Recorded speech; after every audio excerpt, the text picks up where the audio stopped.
Tonight, you did not write a story, so I get to choose. And I will tell you the story, okay? You're going to tell me the story? Yes.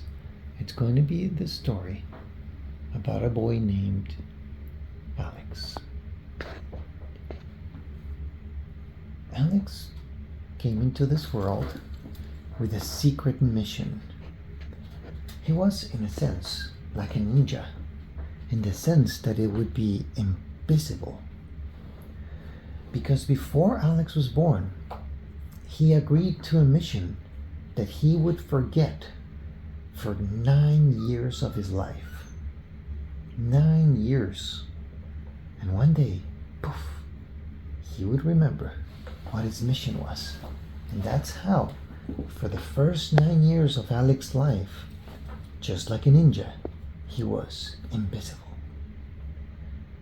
It happened one night during Alex's 9th birthday. All his friends were gathered together. It was a small group, but it was people that he really loved. And they sung him a happy birthday, and he got a lot of presents as always. But one of those presents was different from the others. It was a crystal. And Alex didn't think much about it. He put it away and he was more focused on a little programmable remote control car or something like that. But a few weeks later, he would go back to his room, and one of those times when Alex didn't have much to do and was trying to find something to play with, and he found the crystal. And he started to feel like he wanted to hug the crystal, so he decided to do something unusual for him. He grabbed his cell phone, put the speaker, put some relaxing music, grabbed the crystal and started meditating. And when he did at first, it felt normal. Like everything was very calm and very relaxed. And it was fun for a while. And after a while, he thought, okay, I think I'm done with my meditation. I'm going to go do something else. But when he opened his eyes, he couldn't believe what he was seeing. He was floating like 1,000 miles above the earth. He could barely see it.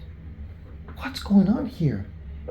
And so Alex got super scared, and suddenly, poof! He felt like he was plopping down. And suddenly he opened his eyes and he was back in his room. The crystal almost fell from his hand. What was going on? He had to try again. And so he went back to the same position. He grabbed the crystal, put the meditation, and started doing his meditation. And suddenly, after a while, when he felt like he had enough of meditation, he thought, well, that's odd, nothing happened. I guess I must have fallen asleep. All right, well, it was enough meditation for me. And so he opened his eyes. And suddenly again, poof, there he was. Like floating in midair, but this time he didn't freak out. He just stood there, looking at the clouds. He could feel the wind. It was extremely cold, but for some reason, it felt nice. He could see the sky up above him. It was bright, and the sun was so intense. But he looked smaller, too. And there was there was birds, and those birds were floating and flying under him. That's very interesting. I've never seen a bird flying from above, he thought to himself, and boom, suddenly he was right on next to the bird. He thought, what just happened? I'm looking at the bird. Wait, I just said I'd never seen a bird flying from the top. Maybe if I present my intentions, that's how I move around in here. And so he thought, I'd like to see what Puppy's doing. And boom, he went to see Puppy, and he was riding his lawnmower outside. That's interesting. I wonder what Mommy's doing.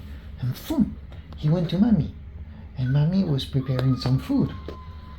And he looked at the food, and he noticed that Mommy was a little worried because she didn't know if I wanted more salt or not. And Alex thought, that's weird. How can I know what she's thinking? She was thinking whether to add more salt, and maybe I would like it, but then she wouldn't like it, and things like that. And so Alex decided to go see where one of his friends was. But when he tried that, Instead of going to his friend Maine, he suddenly appeared in front of the beacon of light. That's odd, and he realized that he felt like he knew this being of light. In fact, it was his friend. Oh, now he remembered, and his friend said, "Hello, welcome. I've been waiting 9 years to show you this."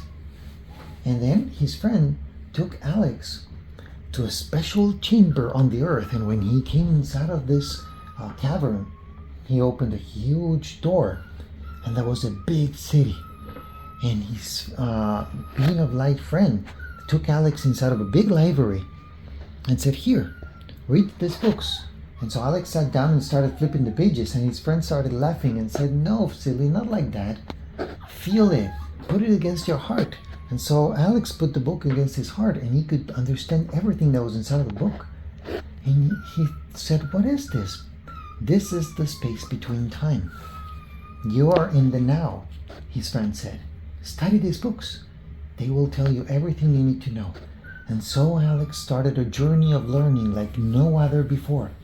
He would visit the space between time many times during the week, sometimes for hours on end, and he would learn unbelievable things. After many months and years of deep study in the space in between time during meditation, he started knowing things that no other kid of his age would know. Some complex mathematical equations, maybe a different language or something. That's an astronaut. Wait, really? No, it's probably a trucker that's using the same frequency that we have here. And because we have a road not too far away, we can hear it through the radio. Anyways, and so Alex went on to be an amazing inventor that created lots of super important things for humanity. And that's the story of Alex. The end. Yay, best story ever. Good night, Pekinese. Good night.